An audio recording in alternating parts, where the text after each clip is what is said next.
gara-gara gagal nih bikin si alat ini, Dylan pun memutuskan untuk dan nanti ku beli aja alat itu sendiri. Dan ketika alat insinerator yang dia pesan itu sudah nyampe di rumah, Dylan pun menamai alat ini sebagai The Eliminator, alat kremasi.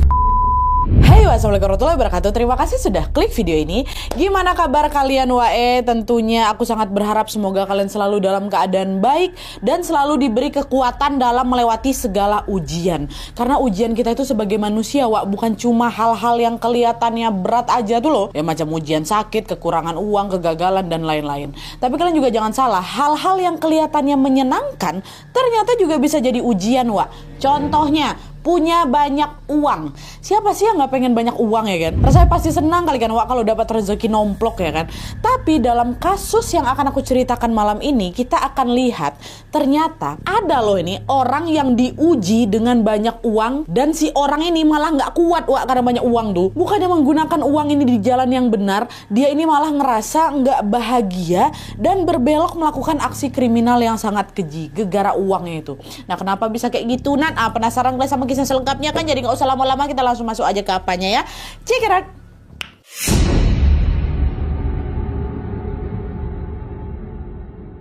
Oke, malam ini aku akan bercerita tentang sebuah kasus kriminal yang berasal dari kota Toronto, Kanada, Wak.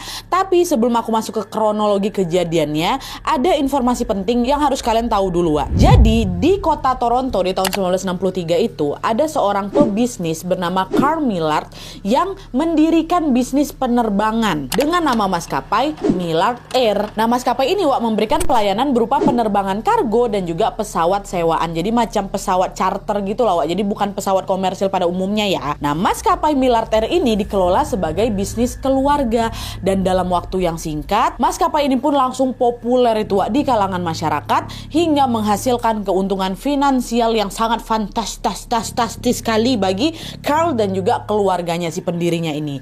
Nah, terus singkatnya, bisnis maskapai Millard Air ini kemudian diwariskanlah ke anaknya si Carl, namanya Wayne Millard ya. Lalu sampai pada waktunya nanti Wayne ini juga mewariskan bisnis maskapai ini ke anak laki-lakinya. Nama anak laki-lakinya ini Dylan Millard, which is cucunya si Carl. Nah, Dylan Millard ini, inilah tokoh utama yang bakal aku ceritakan dalam kasus ini, ya. Nah, jadi si Dylan Millard ini adalah seorang anak tunggal yang lahir di Toronto pada tanggal 30 Agustus 1985. Nah, karena keluarganya ini berasal dari kalangan pebisnis yang kaya raya kali, sejak kecil Dylan ini tuh selalu dimanjakan dengan berbagai kemewahan. Dan selain itu, Dylan ini juga diperbolehkan untuk melakukan apapun yang dia mau, terserah kamu ngapain. Pada saat usianya baru 10 tahunnya, Wak, ya, dia aja tuh udah diizinkan buat ngendarain mobil loh, ngelilingin bandara milik keluarganya mereka tuh, bandara milik keluarga. Lalu pada saat si Dylan ini berusia belasan tahun, dia juga diperbolehkan mengoperasikan private jet. Boleh dia terbang, dia bawa pesawat, Wak, belasan tahun nih. Sekilas Dylan ini memang terlihat memiliki masa kecil yang serba berkecukupan, bahkan berlebihan kali ya kan, Wak. Tapi dibalik semua kemewahan itu, ternyata Dylan Millard ini merasa nggak bahagia, Wak. Pada saat dia nih berada di sekolah, Dylan ini malah menjadi kesulitan bersosialisasi dengan teman-temannya, sehingga dia pun nggak punya teman sama sekali itu loh. Nah, mengetahui kalau Dylan ini nggak punya teman, orang tuanya tuh ya pasti dia nggak tega lah gitu kan. Akhirnya mereka pun mencoba banyak cara nih untuk bisa menarik perhatian orang-orang biar mau temenan sama anaknya, biar mau temenan sama si Dylan. Tapi caranya agak lain, Wak, orang kaya kayak dia nih. Kalian tahu apa? Mereka menarik perhatian kawan-kawannya si Dylan ini dengan cara memamerkan harta-harta mereka. Sampai yang paling mind blowingnya, Wak, keluarga atau orang tuanya si Dylan ini membuat si Dylan bisa mendapatkan rekor dunia. Ini buat narik perhatian ya. Rekor apa ini? Jadi di tahun 1999 pada saat Dylan ini berusia 14 tahun, Wak, Dylan ini mendapatkan rekor dunia sebagai orang termuda yang pernah menerbangkan helikopter dan pesawat terbang di hari yang sama. Itu rekornya. Lalu ketika berita tentang penobatan rekor ini tersebar kan, orang-orang pun langsung pada geger tuh, Wak. Tapi bukan geger, wih amazing, bagus, enggak. Yang ada mereka malah nanya, rekor kayak apa kira nih kayak orang termuda pertama yang bisa nerbangin helikopter sama pesawat terbang bukan si Dylan Millard lah. Nah, menanggapi protes dari orang-orang si masyarakat ini, pihak keluarganya Dylan ini akhirnya bikin klarifikasi, Wak. Mereka bilang kayak gini, Dylan memang bukan yang termuda, tapi coba kalian cermati lagi kalimat dari rekor anak aku itu. Berdasarkan rekor tadi, Dylan ini dinobatkan sebagai orang termuda yang pernah menerbangkan helikopter dan pesawat terbang di hari yang sama. Jadi itu poin utamanya, di hari yang sama ya bapak-bapak, ibu-ibu, kata keluarganya siapa itu kayak gitu. Nah, setelah keluarganya klarifikasi atau setelah ngomong kayak gitu, respon masyarakat yang makin menjadi halah, masa cuma perkara nerbangin di hari yang sama langsung tercatat rekor dunia, lebay kali, kau terlalu maksa tuh, kata masyarakat kayak gitu. Nah, akhirnya karena pemberian rekor ini menuai kontroversi di kalangan masyarakat, wah, ya otomatis orang-orang tetap nggak terkesan lah sama si Dylan. Nggak ada amazing-amazingnya si Dylan tuh, biasa aja gitu, terlalu maksa orang tua aku tuh mentang-mentang banyak duit, kata siapa itu kayak gitu. Dan hasilnya ya sama aja, Dylan ini bukan malah dapet teman, yang ada dia dibully sama kawan-kawannya, makin jauhi sama kawan-kawannya. Tuh agak main blowing juga tuh ide yang dikasih sama orang tuanya tuh. Nah, kesulitan Dylan dalam membangun kehidupan sosial ini pun masih berlanjut sampai dia dewasa, Wak. Waktu dia udah masuk kuliah, Dylan ini lagi-lagi tidak bisa berbaur dengan teman-teman di kampusnya. Ini waktu dia ada kuliah ya. Dan hal itulah yang bikin Dylan ini pun jadi cukup terpuruk, Wak. Dan karena Dylan ini berasal dari keluarga yang kaya raya melintir kali, dia pun ya nggak punya motivasi untuk belajar dan berusaha tentunya. Dylan ini yang ada malah mikir, alah buat apa aku kuliah? Aku kuliah biar bisa dapat kerja. Terus kalau misalnya udah kerja, ya buat apa? Biar dapat duit. Alah, duit tuh gampang, udah banyak duit, aku tuh nak kuhitung, udah kutimbang kok sekarang, orang keluarga aku kaya raya melintir kali kok, jadi aku nggak perlu berusaha lagi nih buat dapetin duit itu. Nah, dah tuh akhirnya gara-gara si Dylan ini tidak punya motivasi untuk melakukan apapun, Wak, dia akhirnya drop out dari sekolah, bukan sekolah, kuliah. Nah, ayahnya si Wayne Millard ini sempat tuh ngajak si Dylan untuk bekerja di perusahaan keluarga mereka tadi kan. Tapi lagi-lagi Dylan ini tetap nggak mau kerja, Wak. Nah, karena kesal sama sikapnya si Dylan, si Wayne bapaknya pun akhirnya membiarkan si Dylan ini melakukan apapun yang dia mau. Udah lah, kok terserah, kola bantai, kola sana. Capek bapak ngasih tahu kau, kata bapaknya kayak gitu. Nah, karena bapaknya ini udah berhenti negur dan juga ngatur siapa ini, ngatur si Dylan pun ya makin kegirangan lah, makin ngerasa bebas lagi lah dia. Setiap hari, Wak, setiap hari dia tuh hanya menghabiskan harta keluarganya aja untuk pesta-pesta, beli obat-obatan terlarang, dan juga mengundang anak-anak SMA untuk join party di partinya dia lah. Kenapa malah yang join anak-anak SMA? Nah, dia kan udah kuliah. Ya lagi-lagi, Wak, alasannya gara-gara dia ini nggak punya teman di kampus, gak ada yang berkawan sama dia, apalagi dia udah di DO. Nah, sedangkan di mata anak SMA, Wak, Dylan ini terlihat wah keren kali lah gitu. Dia adalah mas-mas kaya melintir, dia punya banyak uang, jadi lebih mudah lah bagi si Dylan ini untuk menarik perhatian anak-anak SMA supaya dia mau temenan sama si Dylan gitu. Nah, salah satu anak SMA yang menjadi temannya Dylan adalah Mark Smith. Si Mark ini adalah orang yang nantinya akan menjadi partner in crime-nya si Dylan. Jadi mereka berdua ini pertama kali bertemu di tahun 2006 ketika si Mark itu sudah berusia 18 tahun, sementara Dylan berusia 21 tahun. Nah, di awal pertemuan itu, Wak, Dylan ini tahu betul kalau si Mark ini punya rekam jejak kriminal yang buruk. Udah cuma satu orang yang mau berkawan akrab sama dia. Kawannya juga beringas juga. Mark ini, Wak, tercatat pernah melanggar peraturan berkendara. Dia ini juga terlibat penyalahgunaan obat-obatan, suka mabuk-mabuan, dan suka nggak datang waktu ada panggilan sidang, kayak gitulah. Tapi semua catatan kriminal tadi malah membuat si Dylan ini makin suka berkawan sama si Mark, Wak. Karena ketika dia bersama si Mark, Dylan ini jadi macam punya teman untuk melakukan kesenangan di mata dia, melakukan kesenangan baru, yaitu melakukan apa? Aksi pencurian. Orang kaya ini mau mencuri, dan tentunya pencurian ini dilakukan bukan untuk mendapatkan uang, Wak. Karena kan Dylan udah kaya raya kali. Mereka melakukan itu ya hanya untuk mencari sensasi dan menguji adrenalin aja gitu loh, Wak. Nah, setelah berkali-kali melakukan aksi pencurian bersama-sama gitu kan, apa-apa mereka curi buat membangkitkan adrenalin aja. Lama-kelamaan mereka pun bosan. Si Dylan mikir lah kan, kalau cuma nyuri kayak gini biasa aja kayaknya. Aku butuh aksi kriminal yang lebih menantang gitu loh, Mark. Enak ngapain kita ya? Dan dari sini lawak serangkaian perbuatan keji seorang Dylan Millard pun dimulai.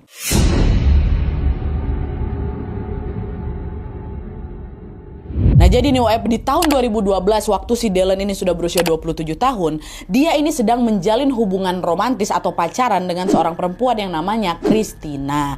Nah, mereka ini udah pacaran selama beberapa bulan memang, Wak. Dan selama mereka itu pacaran, ternyata si Christina ini masih sering cemburu sama mantannya si Dylan, namanya si Laura. Nah, dulu Dylan sama si Laura ini pertama kali itu bertemu di tahun 2008. Laura waktu itu masih berstatus sebagai mahasiswa, usia sekitar 21 tahun. Dan dengan cepat akhirnya dia terpikat lah ini sama si Dylan Dylan Millard, dan dia menganggap bahwa Dylan Millard ini sebagai laki-laki dewasa yang udah mapan, yang udah banyak kali duitnya. Tapi ketika mereka mulai pacaran, ternyata hubungan Dylan sama si Laura ini tidak bertahan lama, Wak. Mereka pun putus lah ini, tapi mereka masih menjalin hubungan layaknya seorang teman, jadi putusnya baik-baik lah gitu.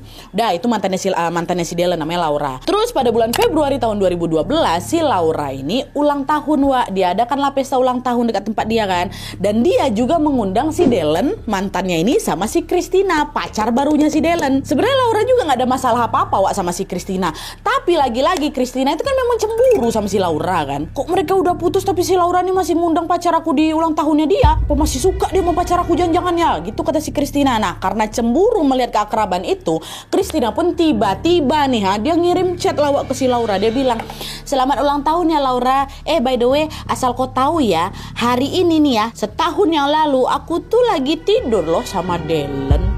Setahun yang lalu, which is waktu si Laura sama si Dylan masih pacaran. Jadi si Christina ini macam ngasih tahu ke Laura kalau selama kau sama si Dylan itu masih pacaran, Dylan tuh udah tidur juga lo sama aku, selingkuh lo dia sama aku, Christina. Laura, kata si Christina kayak gitu, mau manas-manasin si Laura nih, Wak. Laura baca itu nggak terima juga, dibalas lagi sama si Laura. "Iya Christina, nggak apa-apa, ini juga biar kau tahu nih, aku minggu lalu baru tidur kok sama pacar kau," kata dia kayak gitu. Dibalas balik sama si Laura. Nah, waktu ngebaca itu ngamuk lah si Christina. Udahlah kau duluan yang mancing-mancing Christina, dipancing balik sama si Laura. Marah, akhirnya nggak terima siapa ini kan si Christina, lapor lah dia ke pacarnya ke si Dylan kan, "Yang aku nggak suka ya kau masih berhubungan sama si Laura ya, tahu aku minggu lalu kau habis tidur kan kau sama dia, kurang ngajar masa dipanas-panasin aku kayak gini," kata si Christina kayak gitu. Christina pun ditunjukkannya lah itu kan chatnya Laura ke siapa itu, ke si Dylan, dan hal itu bikin si Dylan ini ikutan marah. Terus si Dylan pura-pura emosi lah, dia fitnah itu ya, nggak betul itu, dia tuh cuma mau manas-manasin kau aja, nggak mau kalah gara-gara aku pancing dia kayak gitu kemarin. Udah pokoknya kau tenang aja, nanti aku kasih pelajaran dia, aku sikat dia, pokoknya Laura bakal hilang dari kehidupan kita. Itu kata si Dylan, Wak. Nah, waktu itu si Christina ini nggak tahu pasti, Wak, apa yang akan dilakukan Dylan ke si Laura. Tapi yang jelas cerita selanjutnya yang Christina tahu adalah pada tanggal 3 Juli 2012 Laura dikabarkan menghilang. Nah, hilangnya Laura ini pertama kali dilaporkan sama mantan Laura yang lain namanya Sean. Dan FYI, Laura sama si Sean ini udah mulai berpacaran tidak lama setelah Laura putus sama si Dylan, Wak. Jadi setelah putus sama Dylan, dia langsung pacaran sama si Sean ini. Tapi Laura sama si Sean ini juga pacarannya nggak begitu lama. Mereka akhirnya putus itu gara-gara kondisi Laura waktu itu lagi nggak stabil gitulah. Dan pada saat itu Laura ini memang didiagnosis mengidap kecemasan berlebih dan juga depresi. Dan keadaan itu semakin diperparah lagi karena di saat yang sama, Wak, kondisi finansialnya si Laura ini juga lagi down-downnya. Nah, gara-gara itulah mereka putus kan sama si Sean ini. Nah, selagi si Laura ini berjuang melewati masa sulitnya, Sean walaupun yang udah jadi mantannya dia tetap berbaik hati mendampingi dan juga membantu si Laura. Bahkan Sean ini juga pernah memberikan si Laura itu satu iPad gitu loh, biar dia bisa ngantah lah ngapain pokoknya dikasih iPad. Nah, karena si Sean ini sering memantau kondisinya Laura untuk memastikan dia baik-baik aja, apalagi dia juga punya kondisi mental kan, Wak. Sean lah yang menjadi orang pertama yang notice tuh kalau si Laura ini hilang, gara-gara apa dia nggak bisa dihubungi. Akhirnya Sean pun langsung lah itu melaporkan hilangnya Laura ke kantor polisi. Tapi sayangnya ketika polisi mendengar laporan itu, si polisi ini malah bersikap santai. "Mas, tenang aja Mas, Laura ini kan memang punya penyakit mental kan. Mungkin dia ini lagi sedih, dia pengen menyendiri. Udah kok nggak usah panik. Nanti pasti juga dia balik kok," kata polisi kayak gitu. Nah, sikap polisi yang demikian membuat si Sean ini kesal lah. Akhirnya dia pun memutuskan untuk menyewa detektif swasta, Wak. Nah, lalu dari investigasi mandiri yang mereka lakukan dari si detektif ini, si Sean dan detektifnya berhasil mendapatkan catatan telepon dari HP-nya Laura. Waktu dicek ternyata ada 8 panggilan terakhir yang tercatat itu adalah panggilan telepon ke nomornya Dylan Millard. Nah, setelah mengantongi namanya Dylan, Sean pun langsung pergi lagi nih. Dibawanya laporan itu ke kantor polisi. Dia bilang, "Pak, orang terakhir yang berhubungan sama Laura yang kemarin saya lapor hilang tuh, Pak. Orang terakhir yang berhubungan dia melalui telepon Dylan Millard, Pak, namanya. Tolonglah Pak, periksa lah si Dylan ini. Kemungkinan besar Dylan tahu sesuatu, Pak, tentang hilangnya Laura. Tolong Pak ya, cek ya Pak ya," kata si Sean kayak gitu. Menanggapi laporan itu lagi-lagi polisi ini bersikap santai kali, Wak. Mereka bilang lagi, "Ngapa kok masih cemasin si Laura? Udahlah, tenang aja. Kan udah kami bilang Laura tuh pasti balik sendiri," kata polisi kayak gitu. Bisa mereka gitu ya. Nah, karena laporan itu ditolak sama kepolisian, peran Dylan Millard dalam hilangnya Laura pun ya nggak pernah betul-betul diselidiki, Wak. Polisi beranggapan kalau Dylan ini tidak terlibat apa-apa. Padahal tanpa mereka ketahui, Wak, Dylan ini sudah melakukan sesuatu yang sangat-sangat jahat loh sama si Laura. Emang betul firasat si Sean tuh. Nah, sesuatu apa itu? Masuk. Nah, jadi ceritanya nih Wak ya, ini kita mundur sedikit nih ke belakang. Pada bulan Mei tahun 2012 atau 2 bulan sebelum si Laura ini menghilang, Dellen ini sempat memerintahkan beberapa karyawan perusahaan keluarganya, which is anak buah dari bapaknya ini, untuk membuat sebuah alat, buat alat yang bernama insinerator.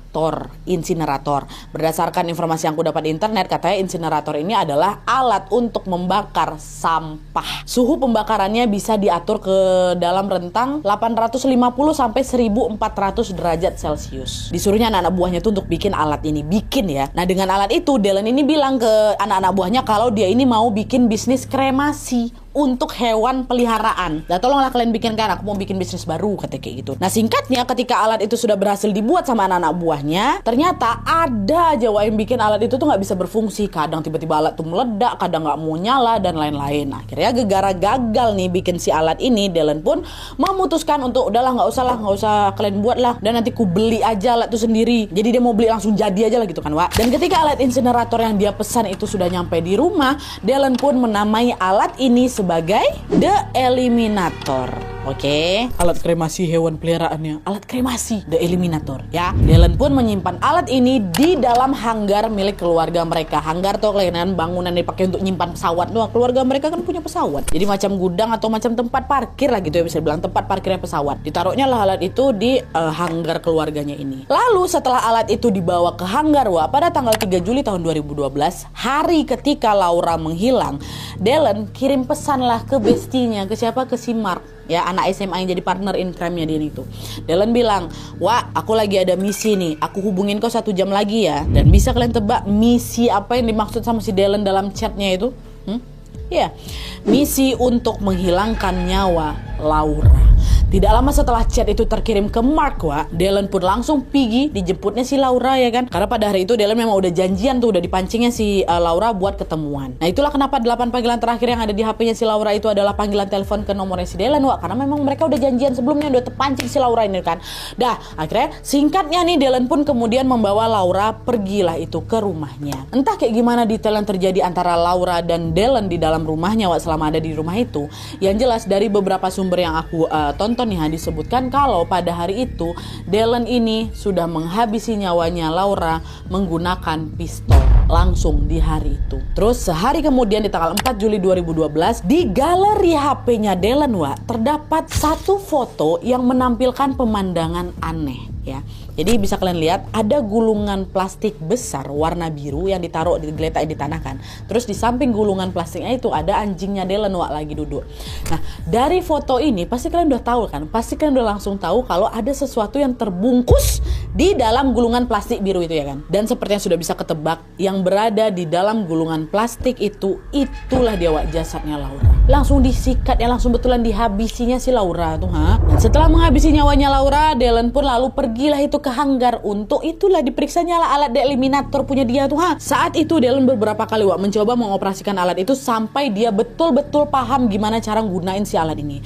Lalu pada tanggal 23 Juli 2012 Dellen ngirim chat lagi tuh ke bestinya, ke si Marknya. Dia bilang barbecue sudah mulai dipanasin, sebentar lagi siap untuk membakar daging, kata dia kayak gitu. Nah, Mark yang paham dengan maksud chat itu, Wak, langsung datang tuh, nyusul juga tuh ke rumahnya si Dellen kan. Dan pada malam itu Dellen pun nge-googling, Wak, di HP-nya untuk mencari tahu informasi tentang suhu yang panas untuk melakukan kremasi. Lalu setelah dia mendapatkan informasi yang dia dibutuhkan, Dellen dan Mark pun segera, ya Allah, langsung dimasukkan jasadnya si Laura ke dalam alat The Eliminator itu. Mau dibakarnya jasad tuh, mau dikremasi. Terus ketika proses pembakaran jasad itu dimulai, Wak, Dellen sama Mark juga sempat loh direkamnya loh kegiatan itu. Memang nggak diperlihatkan secara langsung, Wak, proses pembakarannya, tapi dari video ini kalian bisa lihat kan ada banyak sekali percik-percikan api yang berterbangan. Dan percik-percikan api itu, Wak, muncul akibat dari proses itulah dia pembakaran jasadnya si Laura. Dellen sama Mark langsung merasa puas, Wak, dengan aksi keji yang baru aja mereka lakukan ini.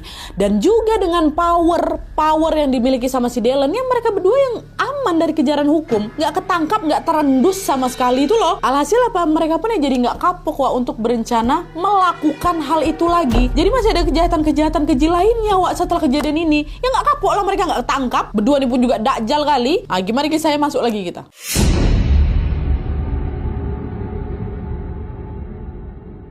Nah, Jadi Wak, ceritanya sekitar 4 bulan setelah kematiannya Laura, jadi 4 bulan ini aman ya Wak, ya nggak terendu sama sekali. Ayahnya si Dylan, masih ingat, Wayne Millard, berencana ingin mengembangkan bisnis keluarga mereka Wak. Nah, untuk pengembangan bisnis ini tentunya Wayne ini juga membutuhkan dana yang nggak sedikit. Dan selain itu dia juga berharap Dylan anaknya ini bisa ikut ngebantuin dia. Tapi ketika si Wayne ini menyampaikan rencana pengembangan bisnis keluarga ini ke si Dylan tiba-tiba marah. Dia bilang, aku nggak mau ikut, aku nggak mau campur aduk dalam bisnisnya bapak nih. Bapak kan tahu sendiri, sejak dulu aku juga memang nggak mau ikut kok. Serah bapak aja lah, bapak mau ngelakuin apa jadi bisnis keluarga kita. Tapi satu hal yang harus bapak ingat ya, apapun yang bapak lakukan, lakukanlah. Tapi jangan pernah mengambil jatah warisanku ya. Kalau bapak butuh modal, berarti bapak sendiri yang harus tanggung jawab mencari modal itu sendiri. Jangan pakai uang warisan aku sama sekali. Bapak yang masih ada di situ padahal. Dia tahu mungkin kan berapa jumlah warisan dia. Dia nggak mau jumlah warisan itu diganggu gugat. Kurang ajar nggak dia ngomong kayak gitu sama bapak ya Allah. Nah, karena Dylan nggak mau uang warisan itu dipakai untuk modal bisnis bapaknya, padahal dia tahu bapak lagi butuh uang, tapi dia tetap nggak mau tuh. Nggak, jangan kau ganggu gugat uang warisan aku. Otomatis kan uangnya masih aman tuh. Dari situlah Dylan pun langsung menghambur-hamburkan uangnya lagi Wak, untuk hal-hal yang dia suka. Dylan yang pada dasarnya udah boros ini makin jadi boros lagi. Hanya dalam rentang waktu hitungan hari aja Wak ya, catatan pengeluaran Dylan Millard ini langsung melonjak tajam Wak. Dan ketika Wayne bapaknya melihat jumlah pengeluaran itu, marahlah si Wayne. Dia bilang, "Weh Dylan, kok kalau kau masih boros juga kayak gini, aku potong jatah bulananmu ya. Kau belajarlah cara ngelola uang, kok jangan seenak-enaknya kayak gitu," kata bapaknya. Dengar ancaman bapaknya, Dylan ya bodo amat, dia cuma diem aja, nggak dipedulikannya juga kata bapaknya. Nggak sadar juga dia, nggak kapok juga dia. Yang ada sejak saat itu hubungan antara anak sama bapak ini yang udah awalnya renggang makin renggang lagi. Tapi Wayne tetap melanjutkan rencana pengembangan bisnisnya tanpa mempedulikan Dylan, dan begitu juga sebaliknya. Dylan pun tetap dengan gaya hidup yang hura-hura itu tanpa mempedulikan ancaman dari bapaknya. Nah, lalu beberapa bulan kemudian, tepatnya pada tanggal 29 November tahun 2012, sebuah tragedi mengenaskan tiba-tiba terjadi di keluarganya mereka. Pada hari itu, seorang karyawan keluarga mereka tanpa sengaja menemukan Wayne Millard dalam kondisi sudah meninggal dunia di dalam rumahnya sendiri. Waktu diperiksa ternyata terdapat luka tembak Wak di kepalanya si Wayne. Mati si Wayne dalam rumah tuh. Nah, menanggapi temuan itu, polisi setempat segera langsung lah itu kan melakukan penyelidikan.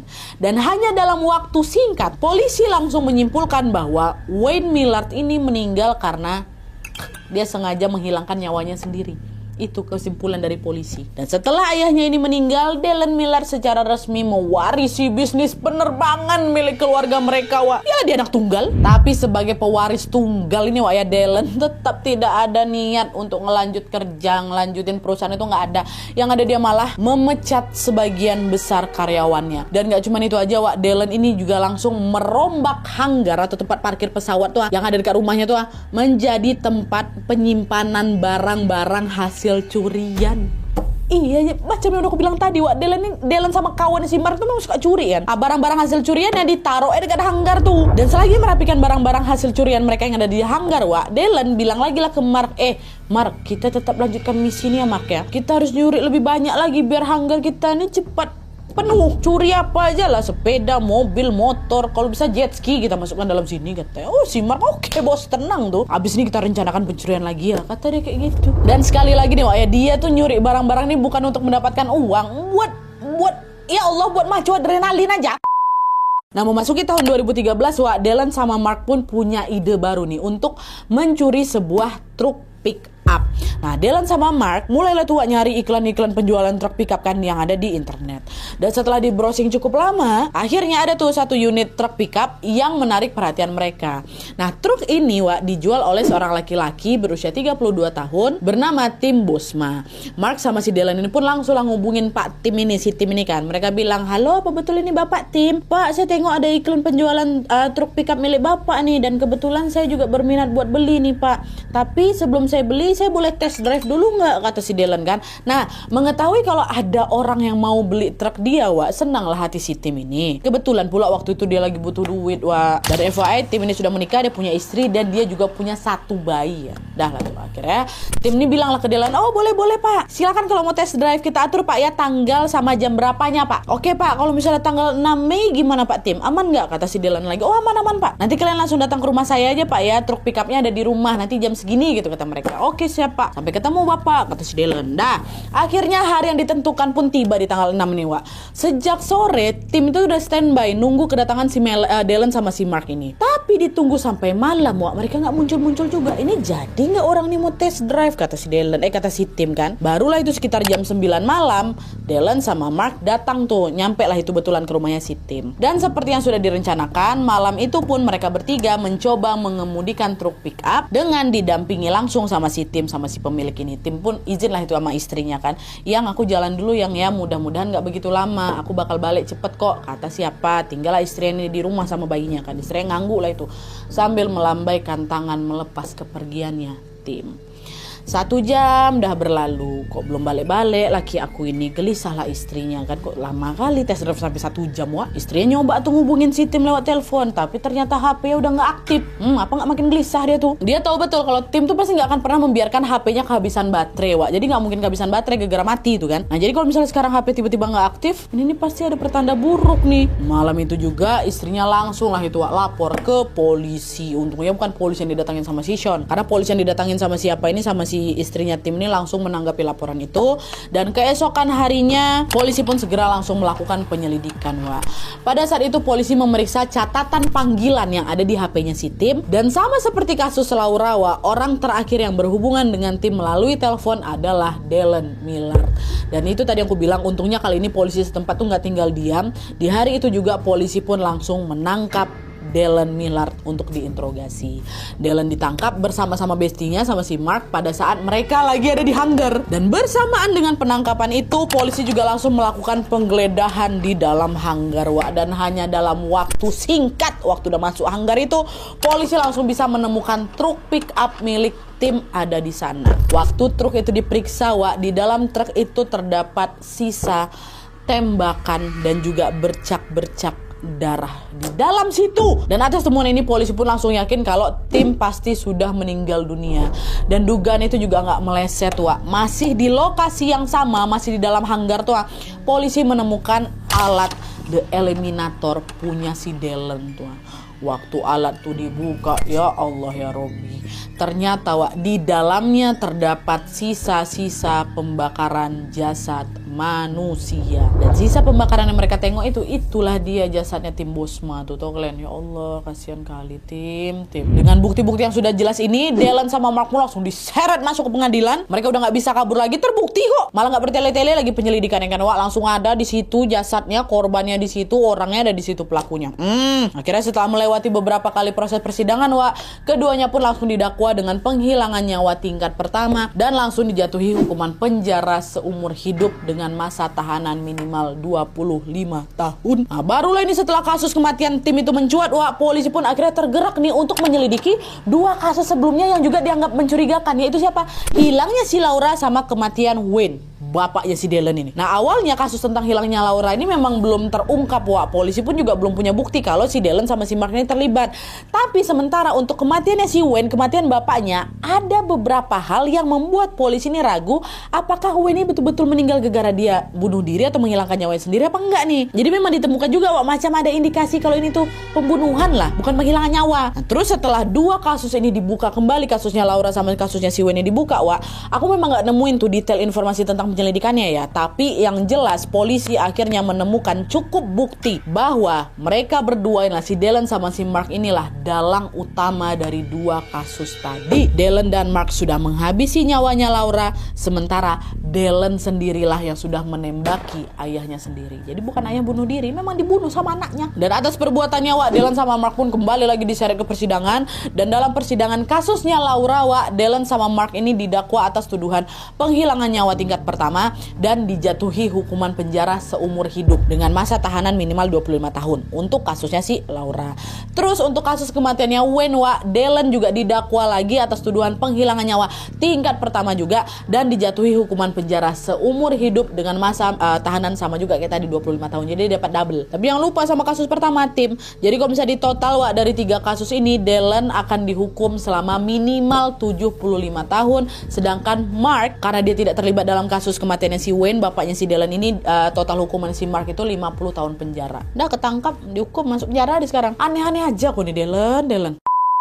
Oke Wak, jadi itu tadi kasus kriminal yang dilakukan oleh Dellen Millard. Ya, seperti yang sudah aku bilang di awal tadi Wak, dari kasus ini kita bisa tahu kalau uang ternyata bisa menjadi ujian yang sangat berat. Iya kan? Seperti hal yang dirasakan sama si Dellen. Karena dia udah kebanyakan uang nih, udah banyak kali uang yang berlimpah ruah nih ya. Segala bentuk kemewahan jadi terlihat biasa aja gitu loh di mata dia. Terus buat nyari hiburan dia malah tergoda dengan melakukan hal-hal yang tidak semestinya, bahkan sampai tega ngabisin nyawa ayahnya sendiri loh. Semoga dari kasus ini kita bisa banyak belajar untuk mengontrol diri Wak ya. Semua orang memang butuh hiburan, pasti. Tapi jelas ada batasan yang gak boleh kita langgar. Semoga saja para korban yang dalam kasus ini mendapatkan tempat terbaik di sisi Tuhan. Dan semoga Dellen sama Mark tobat lah kau. Macam dia nonton video aku aja. Tapi kita doakan saja semoga mereka tobat dan menyesal. Dan semoga diampuni sama Tuhan, amin.